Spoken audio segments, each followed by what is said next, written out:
Hey there, movie fans. Yes, it is time for a brand spanking new FYC. We are in the heat of award season, of Oscar season every week from now until March 12th, 2023. We are going to be tracking the ups and downs of Oscar season. Joining me, as always, the amazing Perri Nemiroff and the mighty Jeff Snyder. In this conversation, we're going to be tracking Best Original Screenplay and Best Adapted Screenplay. And just like every other episode of FIC we've had so far, this is sure to be a very fun and heated and enlightening conversation. Okay, so Perri, let's get right into it with the original screenplay. What's your take overall on the screenplays, original and adapted? I like what I am about to highlight. I will tease that I feel very strongly about my number one pick in terms of it getting a nomination for sure, and then me rooting for it to win. So I'll let you hold on to that until I'm allowed to say it. All right, Jeff, how about you? I mean, I feel like all the heavyweight Best Picture contenders are in the original screenplay category. I feel like this is going to be a lot tougher to call, or just more competitive than adapted screenplay. There were a lot of good screenplays this year. Yes, there absolutely were. So Perri, what is your number one for original screenplay? So this to me is the definition of an original screenplay feat. It is everything, everywhere, all at once. I have this as, I know there are some other, very strong contenders that I believe in a lot in this category that we're going to discuss, but I do not see a situation where I remove this from my number one for a very, very long time. I believe in it. I believe it's special. And I really do think that it has a chance of going on to get the win because it is such a unique story. I completely agree. There's nothing says original more than Everything Everywhere All at Once, which sort of breaking news just got the Best Picture and Outstanding Supporting Performance at the Gotham Awards, also nominated for a whopping 8 Spirit Awards. Jeff, where is Everything Everywhere on your list? I have it at number 3. Yeah. Okay. I think a lot of folks kind of thought of it as almost more of like a directorial feat, although there are some really like moving moments in Everything Everywhere All at Once, particularly the conversation between the two rocks, which I adored. But yeah, there were a couple of other contenders that I just think the Academy will more likely go for. But I think it's getting in for sure. It's getting in for sure. I too have it at number 1 on my list. So Jeff, what is your number 1? My number 1's The Fabelmans. I just don't think it'll be able to ignore Spielberg and Tony Kushner. Again, this is Spielberg's first writing credit since AI. He has not taken a writing credit since AI. And I think that you see it, like, it just feels personal. It's a really heartfelt film for him after some, kind of movies that I don't know that they really had much of a heart. Like, what's the heart of The Post or whatever. I just think The Fabelmans is destined for a big season. Absolutely. Perri, where is The Fabelmans on your list? The Fabelmans is my number 2. This is another one that I'm very, very enthusiastic about. I fell head over heels for it at TIFF, but I finally sat down and rewatched it the other night. And I don't know, like I felt really strongly about it before, but it really just cemented in the fact that is a very, very like powerful, deeply moving film that I will take with me forever. And it really might be one of the best movies I think I've ever seen about the passion for filmmaking. So this is another one where even though Everything Everywhere is my number 1 and I want to see it win as many Oscars as possible, I'll be very happy if The Fabelmans takes this award too. Agree. I too have The Fabelmans at number 2 as well. I love this movie to pieces. And look, if you're going to have Spielberg make a movie about what inspired him to become the most successful and the greatest filmmaker who ever walked the face of this planet, you don't get better than The Fabelmans. And Jeff, I'm glad you pointed out that Spielberg took a writing credit for the first time in like more than 20 years since AI, and what a writing credit it is with Tony Kushner. Amazing film, my number 2. So Jeff, who's your number 2? My number 2 is a movie that I feel like has maybe lost a little bit of steam over the last month since its debut on the festival circuit. But The Banshees of Inisherin, I always kind of thought was going to be the Fabelmans, maybe even its primary competition. And I just, when you look at the people who are up for this award, whether it's Spielberg or the Daniels or Todd Field or Baz Luhrmann, whoever it is, I feel like I associate them first and foremost as directors, whereas Martin McDonagh I think of as a writer before I think of as a director. Yeah, he's a playwright. I just love the script for Banshees of Inisherin. There's a real lyrical quality, that comes out, and maybe the accents help and everything. But I just love the dialogue in this movie, and it's obviously certainly very original as well. Okay, Perri, where's Banshees on your list? So I'll just spoil my 3 as well in the process, because Banshees is my number 4 and Tar is my 3. And, I still think that Banshees has a whole lot of steam in it, and I think it's going to have a very successful nomination run. But I feel like Tar might have a little more staying power and enthusiasm behind it. And also, just on a personal level, I definitely identify the fact that Banshees is a very, very well written and well made movie. It wasn't as much for me as it has been for other people, whereas Tar really rocked me to my core. So that definitely gave me the nudge to position Tar above Banshees right now. Okay, so right now I have Banshees at number 3. I think Banshees. First of all, the Academy loves Martin McDonagh. He was nominated for 3 Billboards Outside Ebbing, Missouri, and I absolutely think we all agree he's going to get nominated here, no question about it. And I think Banshees, it's an offbeat film. It's a little weird, but I liked it, and I think it's more of an actor's film in terms of the performances. But I mean, the screenplay is quirky and offbeat and uniquely Martin McDonagh, so he gets in. I have Banshees at number 3, followed at number 4 by Tar, which is a film that I completely loved more the second time I saw it, because it is 2 hours and 40 minutes long. It's a whole lot of movie. Cate Blanchett is in every single scene. I don't know how she remembered all her lines in that film, but it is an exquisitely written film by Todd Field. My number 4. Jeff, where is Tar on your list? It's number 4 on my list as well. So I feel like we're all in agreement about the top 4, and that kind of just leaves the 5 slot open, and I'm kind of excited to see where we're all going to go with that one. I'll just skip ahead and say that I went with a more traditional choice. I don't really know that it belongs here. I don't know if it deserves this nomination, because there's others that I think were better written, but it's hard to ignore Elvis and the success of Elvis, and just how many people will have seen Elvis compared to some of these smaller titles that we can list in the honorable mentions or whatever. So I'm going to go with Elvis at number 5, but I don't feel great about it. Oh, interesting. Okay, well, first of all, I think it is awesome that even though some of the rankings are a little different, that our top 4 contenders match. That it speaks volumes, and I absolutely think those 4 movies are going to match along with ours. So, Perri, who was your number 5? Okay, so first I just want to say, if I had my choice, if I were picking the movie that I thought should get this nomination right now, I would actually give it to The Menu. I think that is a very, very perfectly precise, well-executed concept, really, really smart writing. I think that should get the nomination. I don't think it's going to get the nomination. And Elvis is in my little, my next tier group, but the one that I went with is one that I see having more and more buzz build over the next couple of weeks. I'm going to go with After Sun right now. And I haven't had a chance to see the movie myself. I actually attempted to push play on it last night and my screener did not work, but I will get around to that one ASAP. But I keep hearing the most wonderful things about that movie, and I don't know, I just have a feeling that this 5th spot is going to be like not necessarily a big swing. I don't think that's the right descriptor, but it's going to be something that comes out of nowhere. And I am thinking it's going to be a little movie that could, like After Sun. I agree with you, Perri, that it is going to be a little movie that could. And I think it is also going to be a film that is gaining momentum, especially after Danielle Deadwyler won Best Actress at the Gotham Awards. I went with Till as my number 5. Now, Jeff, I agree with you. And you pointed this out on FYC recently, that so many of these normally Oscar-worthy type movies are not even making $10 million at the box office.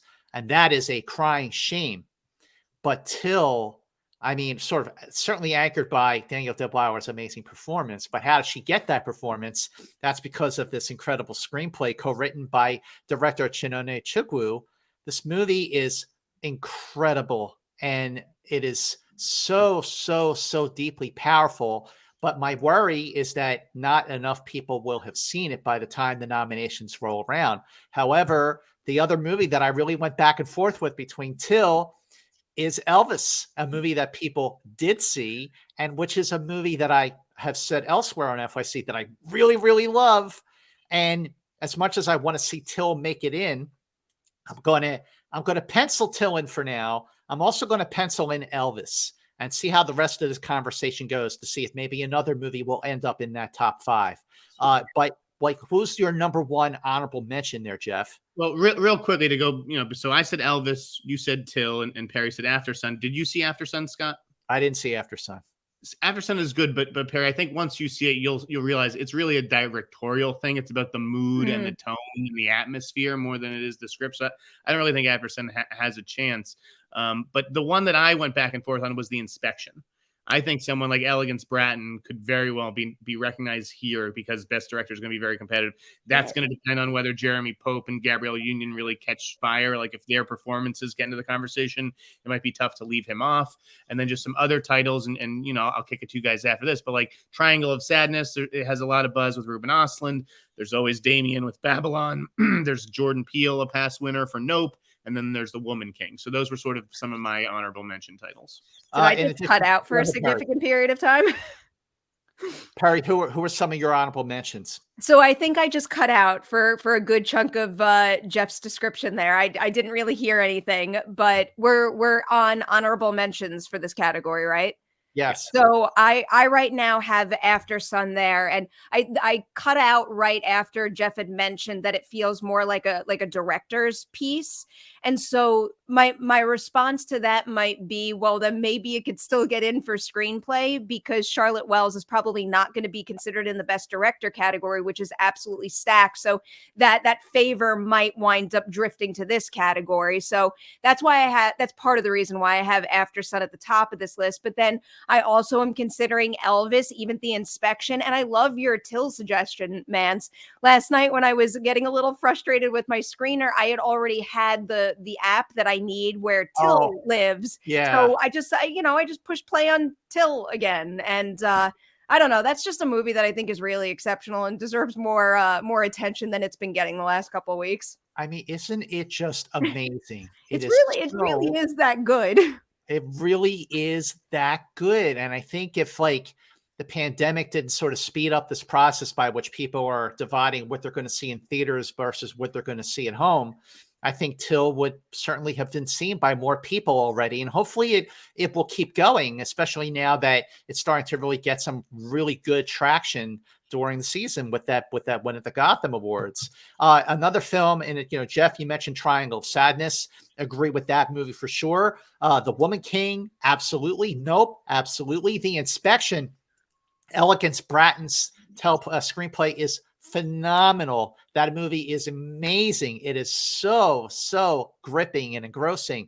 I also want to throw out the name James Gray for Armageddon Time, which I feel like is a movie that it just disappeared, especially when these other contenders really started to roll out, like Babylon is now rolling out. Damien Chazelle, he could get in as well. But the more I'm thinking about it with these honorable mentions, I really want to stick with Till. Do either of you feel like you would switch out, like Jeff? Would you switch out Elvis for Till? It's Till versus Elvis. That's the thing. So you're saying again, I haven't seen Till. Okay, all right. I'm going to stick with Elvis. What are you going with? All right, Perri, what do you think between Till and Elvis? My heart is saying Till, but I think if I'm making a realistic prediction, it's probably going to be Elvis with the better chance, unless something changes with the campaigns where, I don't know, I start to hear more noise about Till than I have thus far. I really do think they're putting most of their effort behind Danielle Deadweiler's nomination, which I think does make a whole lot of sense. But if it keeps going down that particular path, I don't think it's going to have a chance to top an Elvis in this category. Well, fortunately, we still have plenty of time to revisit the screenplay nomination predictions, just like we're going to revisit all the other categories before March 12th comes around. And yeah, sure, we have to see how things roll out in the next few weeks, especially with the Oscar nominations in mid-January. But for right now, like, this is where am I predicting with my heart or with my head? And with my heart, I'm going to go with Till. And look, you all know that I really love Elvis, so I have absolutely no problem in this case for this show switching out Till in favor of Elvis. I think that makes sense for this phase of our predictions on FYC. So our top 5 predictions for original screenplay are going to be Everything Everywhere All at Once, Banshees of Inisherin, The Fabelmans, Tar, and Elvis. That is original screenplay. I promise to see Till before the end of the year, guys. Please do. Please do. I really just want to know what you think at this point too. Yeah. Do me a favor when you see it, Jeff, go on Twitter and post your reaction so Perri and I can respond to it. Just very randomly, you know what else that was crossing my mind when I was rewatching Till? I don't think it's going to be in this particular conversation, but I also think that score is exceptional. Like, I think that score needs to be nominated just in terms of like how memorable the main theme is, but there's also like really significant character beats that are obviously exceptional because the performances are great, but it's so incredibly clear that the score is like precisely at the pitch perfect moment, just elevating it just the way that the score needs to in those moments. And I agree. 1,000% agree. All right, moving on to adapted screenplay. Perri, I'm going to start with you, and I think I again know what your number 1 movie is going to be. Really? Yeah. Am I wrong? Maybe. I don't know. There's a lot of things that I think you might be thinking I could pick right now. But wait, Perri, wait. I want to see if Jeff feels the way I do about maybe anticipating what Perri's number 1 pick is going to be. I don't think I do. What do you think it is, Mance? I think it's Women Talking. You're right. Yeah. Did you peek at my Gold Derby? No, I didn't. I really do think it deserves to be at number 1, though. Yeah, I agree with you. And you know what's funny? I've been avoiding Gold Derby in coming up with my predictions up to this point. Even though I'm on Gold Derby and I do the predictions, I kind of wait till the last minute to weigh in with my own predictions. But Women Talking was an easy number 1 pick for me. But Perri, why was it an easy number 1 pick for you? This is another one that I've had the opportunity and a reason to see a couple of times since screening it for the very first time in Toronto. And every single time I watch it, I'm like, wow, this is like an expertly crafted script that if you had explained what Women Talking is to me, I'm like, how are you going to make that cinematic? And it's not just done through the cinematography and the performances. Like, this is another example of a very, very precise script that is then very well executed. And I think it's one of the best scripts we have in 2022. I agree completely. Jeff, where is Woman Talking on your list? Number 1. Couldn't stand See? Couldn't stand the movie, still number 1. Yeah, agree. This is great. I love it. All right, well then, Jeff, what's your number 2? My number 2 is a movie that I adored, and that would be The Whale. The what? The Whale. Oh, The Whale. The Whale. Yes. Okay. Samuel D. Hunter adapted his own play. Tough. It's largely set in one room, basically. It doesn't really open it up all that much, but I really loved this adaptation and what the actors brought to it, and just how Aronofsky dramatized it. Okay, Perri, where's The Whale on your list? The Whale right now is my number 4, but I'm feeling pretty good about my 1, 2, 3, and 4 right now. And now that I'm saying that, I should probably walk that back, but I really like my 1, 2, 3, and 4. Yeah. Okay, so I have The Whale at number 4 as well. Interesting, Perri. You and I both have 1 and 4 matching. Maybe 2 and 3 will match. I'm so serious. Okay, Perri, what is your number 2? I feel very, very strongly about my number 2. Okay. My number 2 is Glass Onion. Okay. Rian Johnson got the screenplay nomination, and I think the sequel is going to get showered in even more Academy love. Agreed. One, because the movie is great. And this is another one where if that concept isn't written out like to a T perfectly, it doesn't work. And the fact that it works really well on one viewing and then just like blows your mind with a very different experience the second time around, where you could pick up on so many perfectly placed breadcrumbs. That to me is a screenwriting feat, but also after the movie had its limited theatrical run and it did so well, that is just like another thing in Glass Onion's corner to signal to me that it's going to wind up getting a bunch of more nominations than the original film did. First of all, I agree with you. I think Glass Onion is even better than Knives Out, and I love Knives Out. Like you pointed out, Perri nominated for best adapted screenplay, or no, original screenplay. That was an original screenplay. But Glass Onion, I think, is a more confident film. It's more plotted, and it all works. I saw it a second time, and I was really like scrutinizing it, and it definitely holds up. As a watertight film. Jeff, is Glass Onion on your top 5? It's not, but I am willing to put it in there because, you both have it, and I acknowledge that it's definitely going to be in the mix. Don't you wonder though, like, isn't this kind of category fraud? Really, this is an original screenplay, but it's adapted because it has Benoit Blanc in it. That's really it. Well, sure, it's a sequel. It's a sequel, yeah. That makes it But adapted. it's not really a sequel. It's just it is. It is a sequel. It's Benoit Blanc's next case. It's the next step in his life. Well, let's just say that. Knives Out. Wait, Jeff. Let's just say that like No Time to Die was nominated for screenplay. It would be adapted screenplay because that's a continuation of a story. This doesn't really. No, so it doesn't. This. You guys are come on. Yeah, it does. No, I think it definitely adds new layers to that particular character. I agree. It's just a character, yes, but not to the story. But it's just a matter of the genre and the type of series that it is. It is about him as a detective, so it's kind of inherent in the concept that the continuation of his series is going to involve a new group of characters to investigate. Okay, well, I Jeff, I see why you think it should be an original screenplay, but I disagree. I respectfully disagree. I think it is absolutely an adapted screenplay because you're continuing the. It's obviously an adapted screenplay by the rules of the Academy, but you can't. I mean, what's he adapting? He's adapting the character to a next installment, is what he's doing. Not an adaptation. So, all right. Okay. Well, then what about like Top Gun Maverick? What about Avatar, The Way of Water? Continues the story of the previous film. There's no reference. No, it doesn't. Yes, it's Benoit Blanc. He's the through line. Oh, okay. All right, let's just open this up to everyone watching.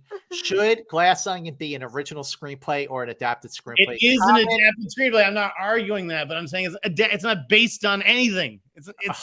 He didn't bring out the screenplay to Knives Out and sit there and be like, what do I do? I'm adapting it, and Benoit Blanc. No, that's not how it worked. He sat there and wrote an original screenplay. Jeff, you make your point, buddy. you made your point. Your points. Okay, well then, Jeff, what is next on your list? Top Gun Maverick. Yes. All right. Speaking of adapted screenplays, Top Gun Maverick. Wait a minute. It's a. Shouldn't this be an original? Continues the relationship between Maverick and Iceman. That makes it adapted. Okay. All right. Well, I love Top Gun Maverick, and it is of course I love Top Gun Maverick. And yes, I have it. It is in my top 5 for adapted screenplay. I actually have it at number 5. This is an outstanding movie. And I think that especially now that it is going to be back in theaters between December 2nd and December 15th, just as all this stuff is really just boiling over. And then, of course, on December 16th, Avatar: The Way of Water will push Top Gun out of theaters. But Perri, the question is, do you have Top Gun Maverick in your top 5? I feel like a broken record conversation is about to happen because every time you guys bring up Top Gun, this is kind of my response. But no, I don't.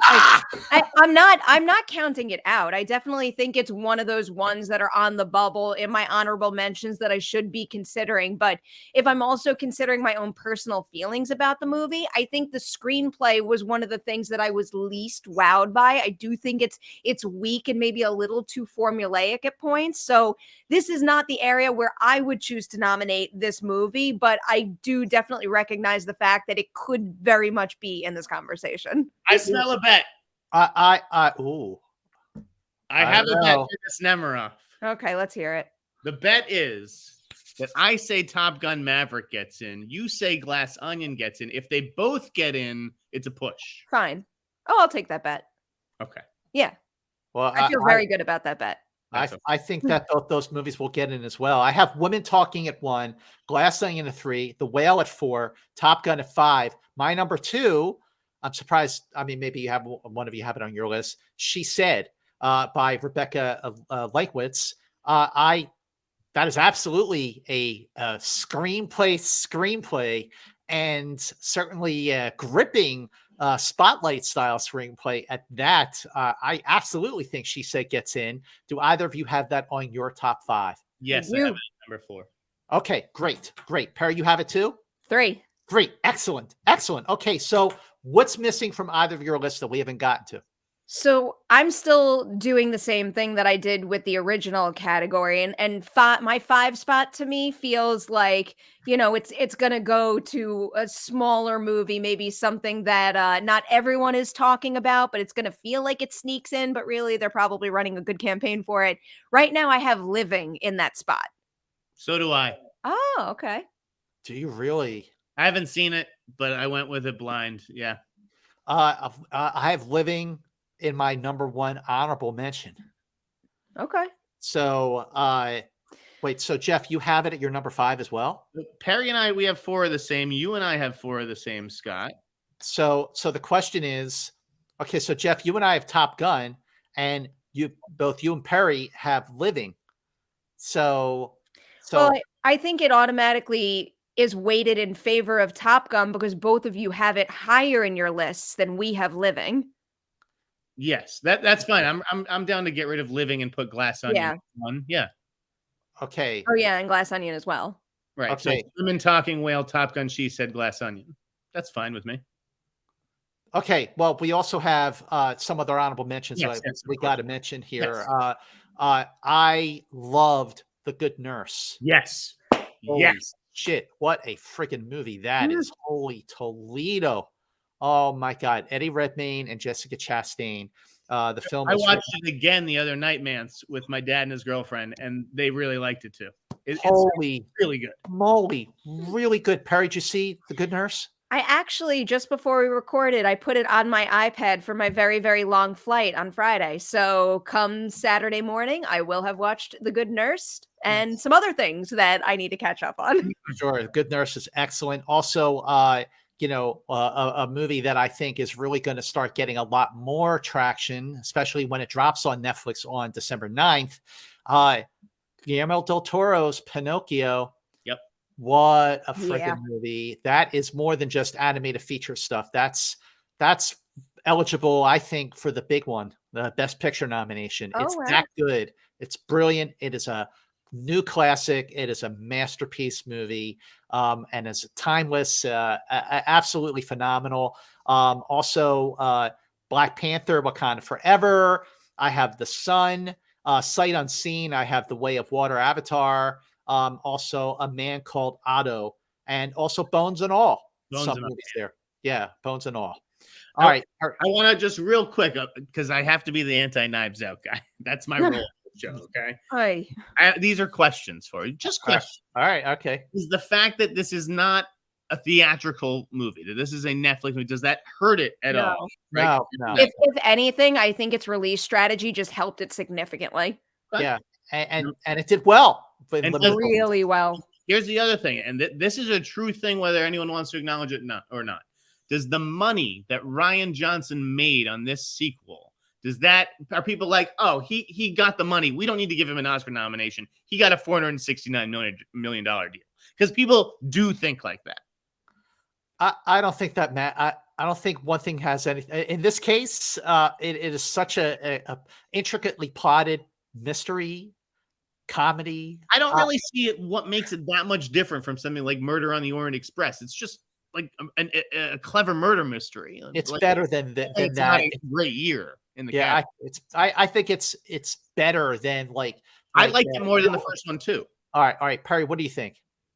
Well, with the point that Jeff just brought up, I wasn't even aware of that, to be honest. So everyone in Hollywood is aware of it. Believe me. Well, yeah, I definitely wasn't, or maybe I had come across an article that said that at some point and had filed it away, but I don't know. I can only speak to how I operate with things like this. And I know not everybody operates with like this type of purity, and I get it because everyone's human and a lot of factors come into play with these things, but that's just not something that I think about when I vote for things. I pick the things that I like the best, and I really do think that this is by far one of the best screenplays we have. And I liked Murder on the Orient Express and Death on the Nile and like other movies that fall into this category, but Rian Johnson's handle on the murder mystery just feels far superior than any other filmmaker currently working in that genre, just in terms of like how the broad strokes of the mystery are fleshed out.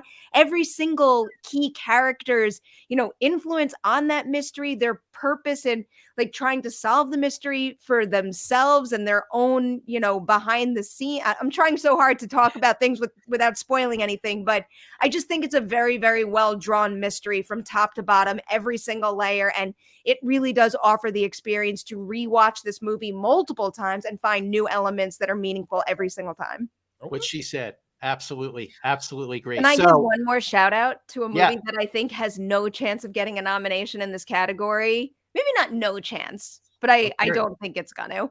Marcel the Shell with Shoes On. That to me is a good example of a real genius adaptation. I loved those shorts so much, but when they announced a feature, like I admittedly stopped and said to myself, like, how are they going to sustain a full feature run length with this concept? I don't get it.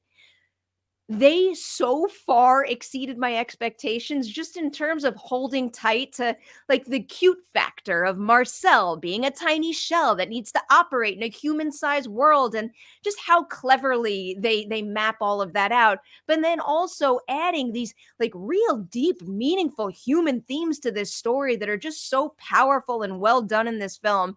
I really think that one deserves more credit than it's getting right now. I love that film. I wish more people were talking about it. But Jeff, any other final thoughts before we solidify our top five? No. I love The Good Nurse. My God, that movie is just so good. I mean, everyone watching, you got to watch The Good Nurse on Netflix. It's amazing. All right, so our top five predictions here for adapted screenplay are Women Talking, She Said, Glass Onion, The Whale, and Top Gun Maverick. Those are our top five. And again, our original screenplays are Everything Everywhere All at Once, The Banshees of Inisherin, The Fabelmans, Tar, and Elvis. So there you have our screenplay predictions. So make sure you see all of these movies now that we are in the heat of the season, and make sure you check back with us next week and every single week leading up to March 12th with the 2023, the 95th Academy Awards. Until the next episode of FYC, which you should be sharing on all of your social media platforms so more people discover